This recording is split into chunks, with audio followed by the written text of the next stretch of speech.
Add Google Workspace domain. Welcome to M365 Professional. Add your Google Workspace domain to Microsoft 365 for Business so you can keep using your business email address. In the Microsoft 365 Admin Center, select Show All, Settings, and Domains.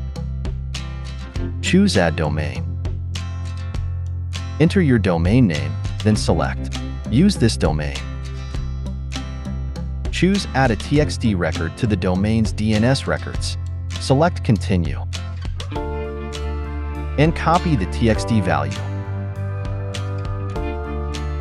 From the Google Admin Console, choose Domains, Manage Domains, View Details, Manage Domain,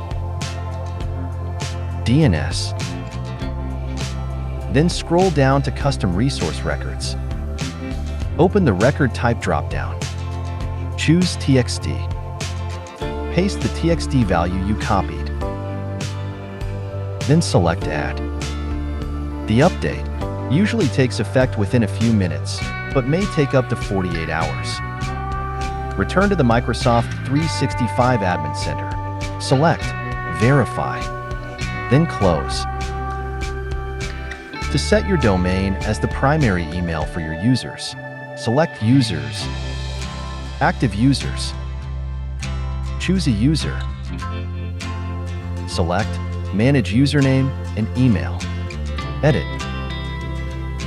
Select your domain from the drop-down, then Done, and save changes. Repeat this process for each user. When you're finished, you'll be ready to migrate your email and calendar items to Microsoft 365. Thanks for watching. Don't forget to subscribe. M365 Professional. Check out more content here.